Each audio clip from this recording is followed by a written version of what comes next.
আমি শুধু দুটো একটি কথা বলে আমার বক্তব্য শেষ করবো। আমি অনুরোধ করছি, এখন 35 বাজে, মানে 50-এ আমাদের শেষ করতে হবে, 52-তে আজান।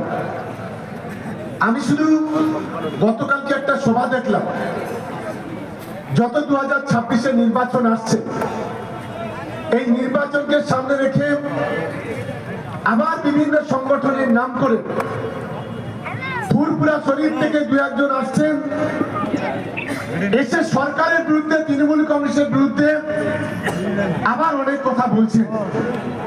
আমি গতকালকে একটা সভা শুনছিলাম চালতাবেড়িয়াতে, ওয়াকফ বোর্ড নিয়ে অনেকে বললেন ওয়াকফ বোর্ড নিয়ে যখন আলোচনা হচ্ছে, বললেন নওশাদ সিদ্দিকী নাকি এই ওয়াকফ বিলের বিরোধিতা করেছে।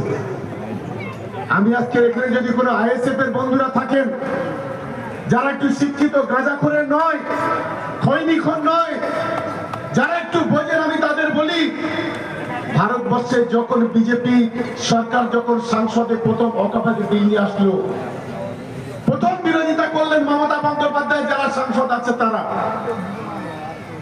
সঙ্গে থাকলো কংগ্রেস, কেন্দ্র পিছু হটলো, একটা কমিটি তৈরি করে দিল, যেটা কখনো হয় না অধিকাংশ সময়। বিজেপি এটা কখনো করে না।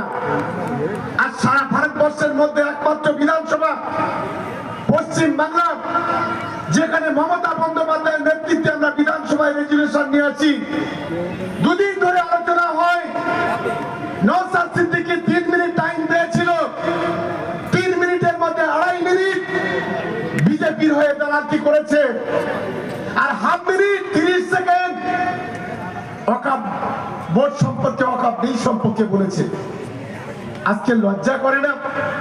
সারা ভারতবর্ষের মধ্যে বিজেপির বিরুদ্ধে যদি কেউ লড়াই করে থাকে, তার নাম হচ্ছে মমতা বন্দ্যোপাধ্যায়, তার নাম হচ্ছে অভিষেক বন্দ্যোপাধ্যায়।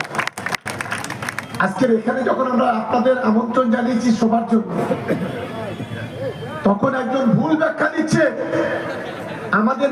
আমাদের নাম নাকি প্রতিপত্তি করতে। আমি তাদের বলি, চিঠিটা একটু ভালো করে দেখুন।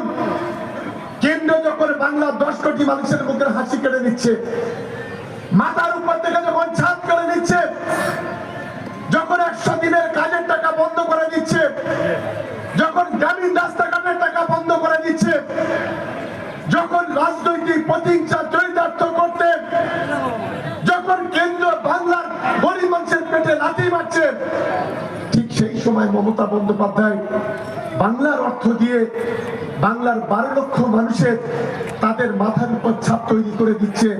আজকে তাকে আমরা কৃতজ্ঞতা জানাবো, নাকি ওই নরেন্দ্র মোদীর মতো নরখাদক, যে প্রতিদিন গোটা দেশ জুড়ে হিন্দু মুসলমানের মধ্যে দাঙ্গা বাঁধায়, তাকে কৃতজ্ঞতা জানাবো? এই অপদার্থ মূর্খ গাঁজাখোরের দল, তাদের এই শিক্ষা দেওয়া প্রথম উচিত বলে আমি অন্তত মনে করি। আজকে যখন মমতা বন্দ্যোপাধ্যায়কে কৃতজ্ঞতা জানানোর জন্য সভা করছি, 2-1টা ছাগল বলছে ওই মিটিয়ে কেউ যাবেন না। ভাবতে পারেন, এই ছাগল ভাঙনের মানুষ অনেক দেখেছে, এই ছাগলের দ্বারা তেমন মারা হবে না, এটা অন্তত ভাঙনের মানুষ বুঝতে পেরেছে। তাই তো আজকের এত মানুষ, আজকে যতটা মানুষ মাঠে আছে তার 3 গুণ মানুষ মাঠের বাইরে। মানুষ ঢুকতে পারেনি। একেবারে কাঠালিয়া থেকে শুরু করে সোদপুর, একদম শুধু মানুষ আর মানুষ সারা রাস্তা জুড়ে। এদিকে কাশীপুর থেকে সোদপুর, ওদিকে খালমাঠ, টোটাল শুধু মানুষ আর মানুষ। আমি তাই ভাঙড়ের শুভবতী সম্পন্ন মানুষের কাছে আমি একটা অনুরোধ করতে চাই, মিশন 26 আমরা আজ থেকে শুরু করলাম। আজ গত 4 বছর ধরে আজ নওশাদ সিদ্দিকীরা ভাঙড়টাকে শেষ করে দিয়েছে। আজকের ভাঙড় অনুন্নয়নের ভাঙড় তৈরি হয়েছে, সেই জায়গাতে দাঁড়িয়ে আমরা চেষ্টা করছি কি করে ভাঙড়ে